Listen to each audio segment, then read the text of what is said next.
우리는 가끔 의문을 갖곤 합니다. 차별적인 환경에 놓인 사람들이 왜 때론 기본적인 매너를 지키는 일에 그토록 인색해 보이는가 하는 점 말입니다.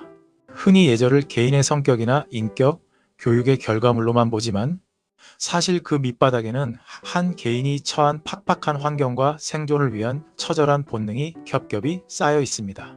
오늘은 거친 태도를 보이는 사람들에게 숨겨진 심리적 배경을 들여다보고자 합니다. 가장 먼저 생각해 볼 점은 마음의 에너지가 바닥난 상태, 즉 인지적 자원의 고갈입니다. 인간의 정신적 에너지는 무한하지 않으며 하루 동안 쓸 수 있는 양은 정해져 있습니다. 누군가에게 일상은 그 자체로 피곤한 전쟁터와 같습니다. 주변의 차별적인 시선을 견뎌내고 당장의 부족한 형편을 해결하는데 뇌의 모든 에너지를 쏟아붓게 됩니다. 이처럼 마음의 여유가 사라지면 우리 뇌는 당장 급하지 않은 고차원적인 사회적 행위들을 뒷전으로 미룹니다. 동료에게 건네는 따뜻한 미소나 정중한 말투는 심리적 여유라는 곳간이 채워졌을 때 비로소 가능한 사치제와 같습니다. 생존의 한계에 내몰린 이들에게는 타인을 배려할 에너지 자체가 남아있지 않은 것입니다. 여기서 더 중요한 사실은 이러한 에너지 소진이 스스로를 지키려는 방어기제로 이어진다는 점입니다. 마음의 기력이 닿으면 상황을 유연하게 판단하는 뇌의 기능이 약해집니다. 이때 사람은 가장 본능적인 전략을 쓰게 되는데 그것이 바로 무뚝뚝하고 거친 태도라는 갑옷입니다.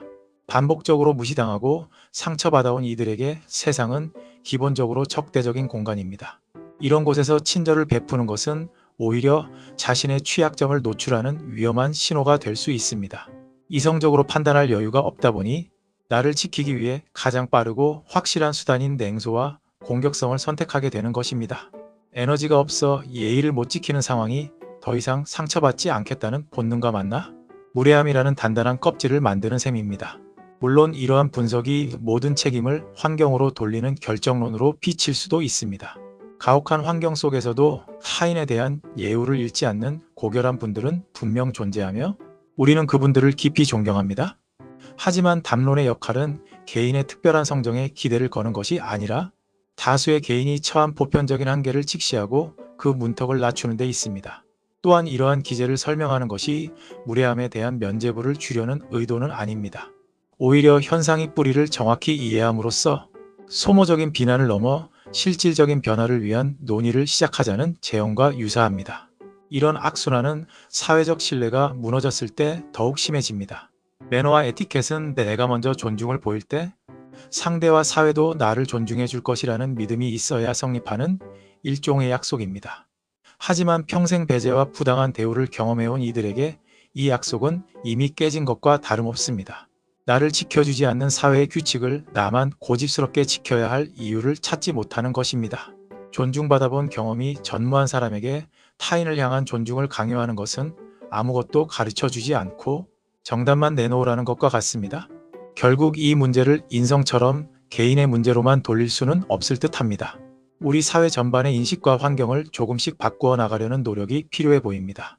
경제적 어려움을 덜어주어 마음의 완충지대를 만들어주고 누구도 배경 때문에 차별받지 않는 환경을 조성해보는 건 어떨까요?